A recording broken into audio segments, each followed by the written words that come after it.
तो चलिए बढ़ते हैं आज की कहानी की ओर। दोस्तों, उस रात जब मैं किशोर के साथ उन्नी हाईवे से अपनी सेकंड हैंड कार में गुजर रहा था कि तभी किशोर ने मुझे एक बात याद दिलाते बोला, भाई ये वही उन्नी हाईवे है ना जिस पर ये कार चलाने से मना किया था कार के मालिक ने। दरअसल जब मैंने इस कार की डील की तो जो कार का मालिक था उसने मुझे तो कार बेचते वक्त कहा था कि मैं इस कार से भूलकर भी कभी उन्नी हाईवे से ना गुजरूं। और जब मैंने इसकी वजह पूछी तो उसने कुछ भी नहीं बताया, पर इतना बोला कि मेरी बात याद रखना।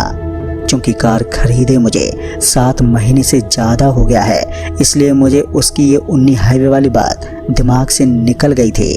किशोर अभी उसी कार वाले की बात याद ही दिला रहा था कि तभी किशोर को हाईवे पर एक मोटर बाइक पलटी हुई दिखी।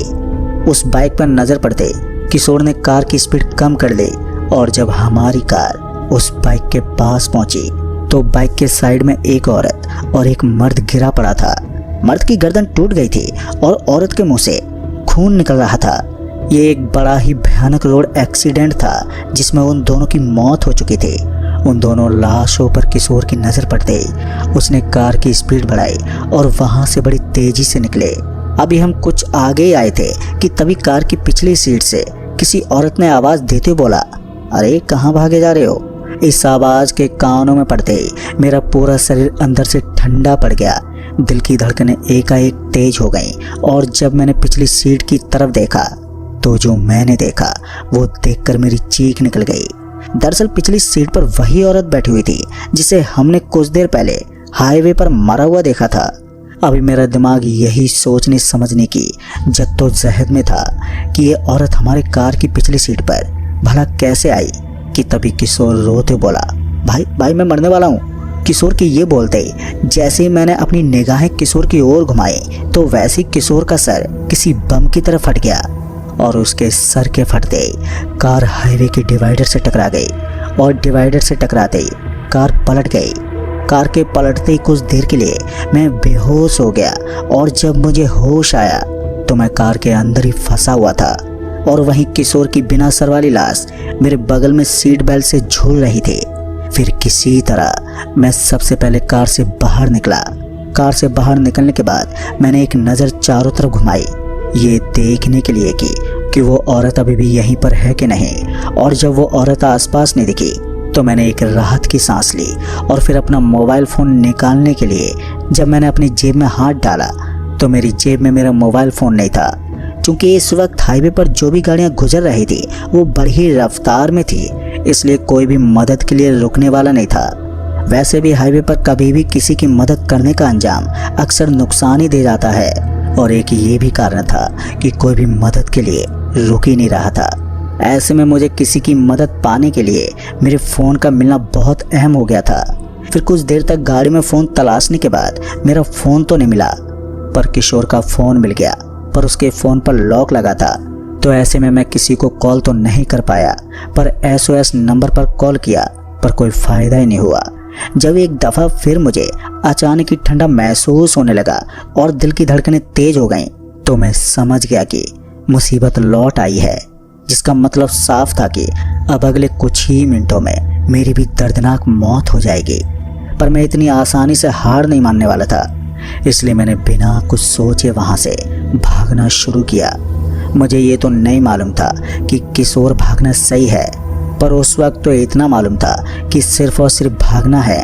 लिहाजा मैं बेतहासा भागता ही रहा और जब भागते भागते मेरी सांसें उखड़ने लगी तो मेरे पैर भी लड़खड़ाने लगे और अब मैं इतना ज़्यादा थक चुका था कि और भाग ही नहीं सकता था।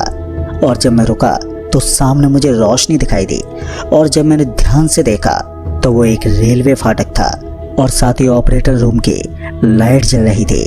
मतलब कि मुझे लगा कि वहाँ कोई ना कोई तो होगा जिससे मदद मिल जाएगी। और फिर यही सोचकर मैं उस ऑपरेटर रूम की तरफ एकदम करके भागा।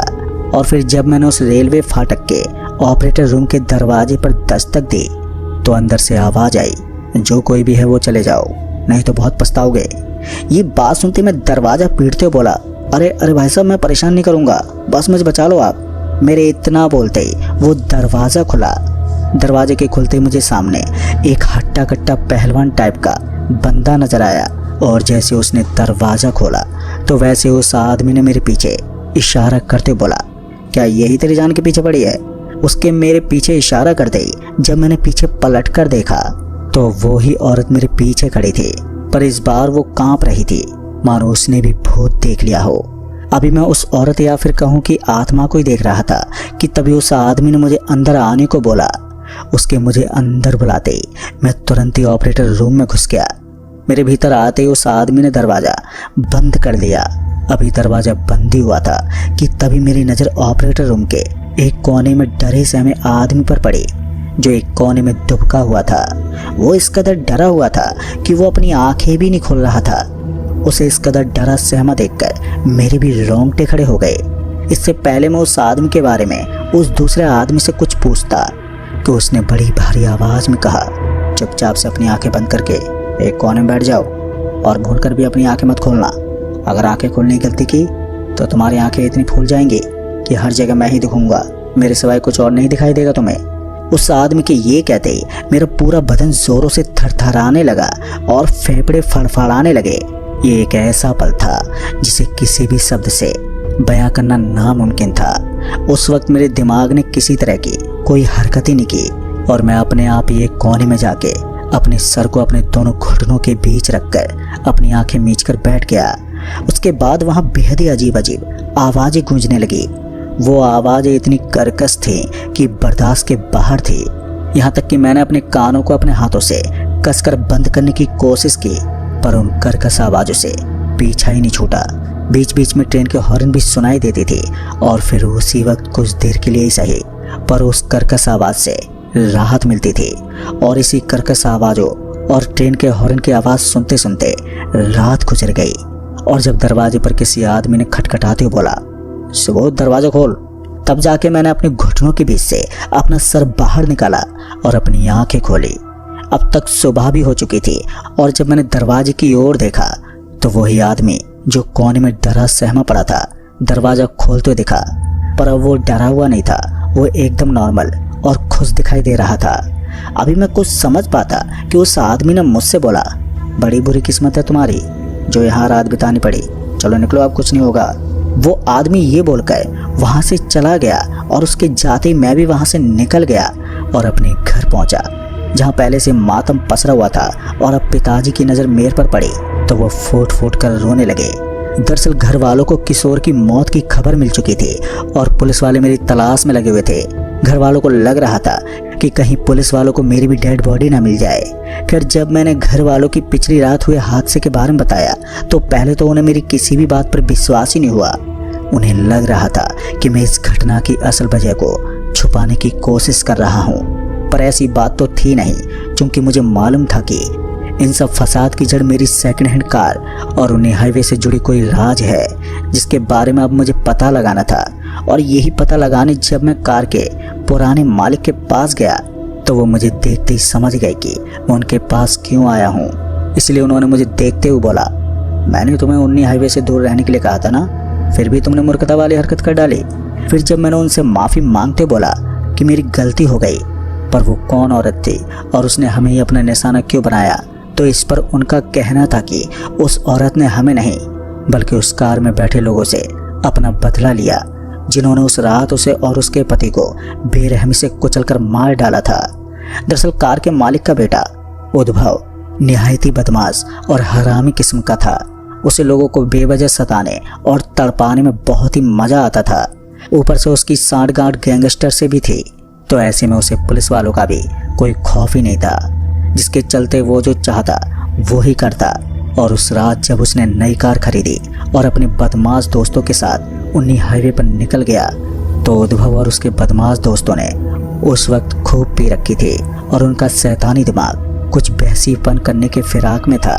और तभी उन्नी हाईवे पर उनकी नज़र उन मियाँ बीवी पर पड़ गई जिनकी बाइक खराब हो गई थी और वो आते जाते लोगों से मदद मांग रहे थे। और जब इनकी नज़र उन दोनों पर पड़ी तो इन्होंने कार तो रोकी, पर मदद के इरादे से नहीं बल्कि उन्हें तड़पाने के लिए। उस रात उद्भव और उसके बदमाश दोस्तों ने बड़ी बेरहमी से उन दोनों को मौत के घाट उतार दिया और वो वहाँ से चले गए, पर उन्हें नहीं मालूम था कि ये उनका आखिरी गुनाह था। इसके बाद उन्हें अपने गुनाहों की सज़ा मिलने वाली थी।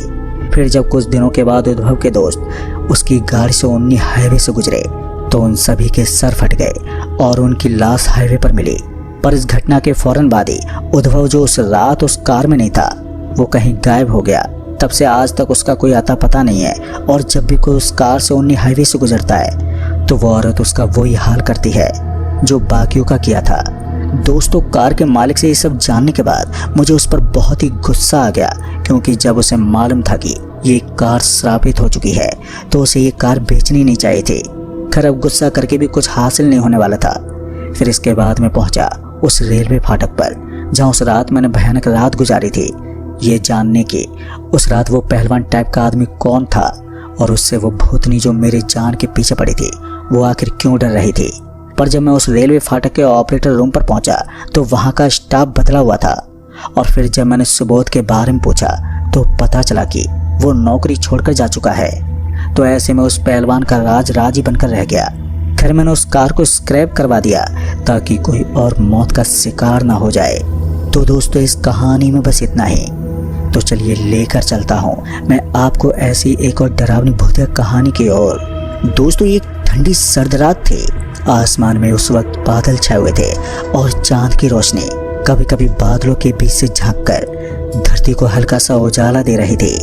मैं राहुल अपने गांव के बाहर एक सुनसान रास्ते पर चल रहा था। मेरा गांव जो उत्तराखंड की पहाड़ियों में बसा था, अपनी शांति और सुंदरता के लिए वो बेहद ही जाना जाता था। लेकिन रात के समय यहाँ का माहौल कुछ और ही हो जाता था। लोग कहते थे कि इन जंगलों और रास्तों में कुछ ऐसी शक्तियाँ बसती हैं जो इंसानों की समझ से परे है। पर मैंने हमेशा इन सब बातों को मजाक में लिया था। लेकिन उस रात जो हुआ उसने मेरी सोच को हमेशा के लिए बदल दिया। मैं उस वक्त अपने दोस्त के घर से लौट रहा था। रात के करीब यहीं 11 बज चुके थे और ठंडी हवा मेरे चेहरे को चुभ रही थी।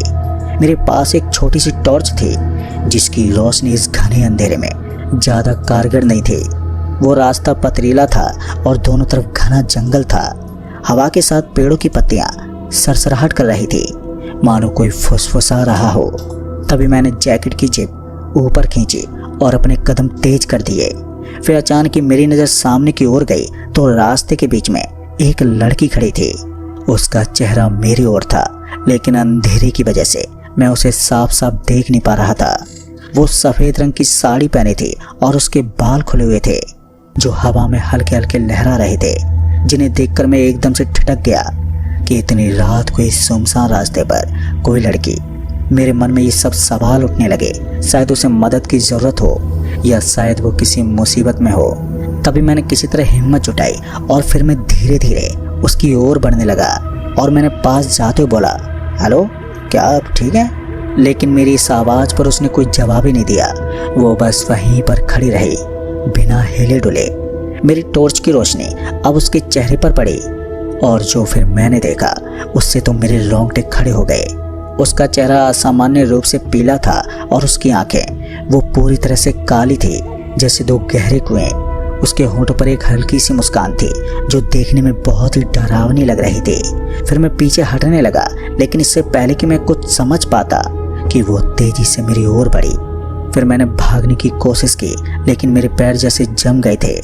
मेरी सांसें काफ़ी तेज हो रही थी और मेरा दिल जोर जोर से धड़क रहा था।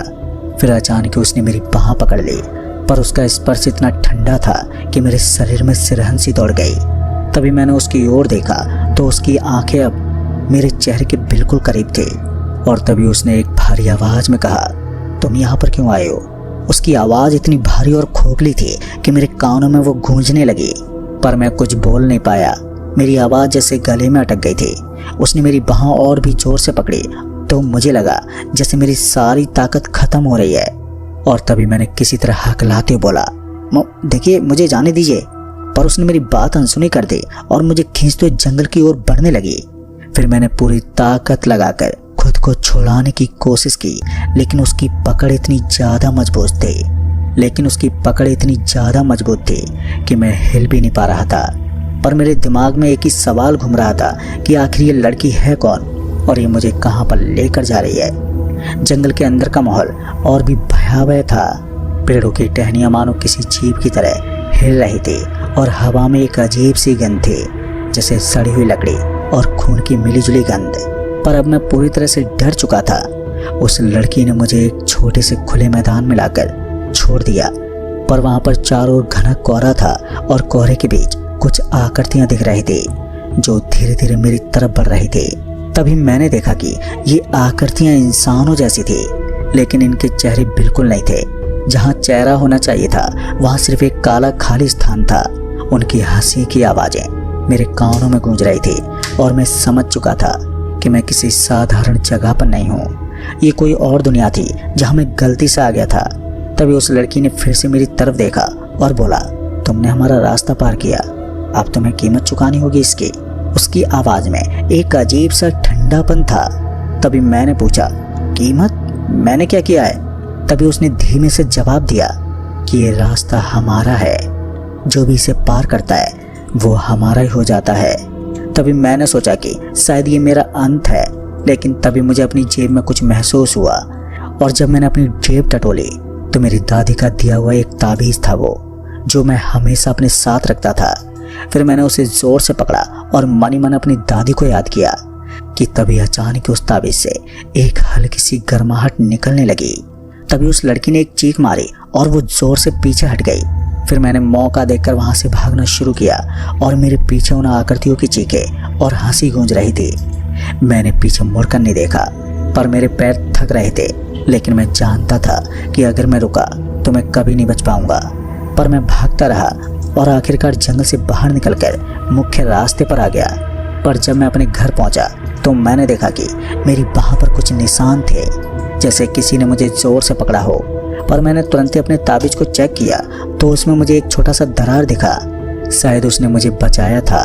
पर उस रात के बाद मैंने कभी भी उस रास्ते से अकेले जाने की हिम्मत नहीं की। गांव के बुजुर्गों ने बताया कि वो रास्ता एक पुरानी आत्मा का निवास है, जो उन लोगों को अपने साथ ले जाती है जो रात के समय वहां से गुजरते हैं। कुछ लोग कहते हैं कि वो लड़की एक अभिशप्त आत्मा है जो सैकड़ों साल पहले उस जंगल में मारी गई थी। लेकिन आज भी जब मैं उस रास्ते के बारे में सोचता हूँ तो मेरे रोंगटे खड़े हो जाते हैं। पर मैं नहीं जानता कि वो क्या था, लेकिन एक बात पक्की है कि कुछ चीजें इस दुनिया में ऐसी हैं जिन्हें हम कभी समझ नहीं सकते। और उस रात मैंने उस अंधेरी दुनिया की एक झलक देख ली थी, जिसे देखकर मैं डर गया था। तो दोस्तों, इस कहानी में बस इतना ही। कहानी आपको पसंद आई हो तो वीडियो को लाइक शेयर कमेंट जरूर कर दें।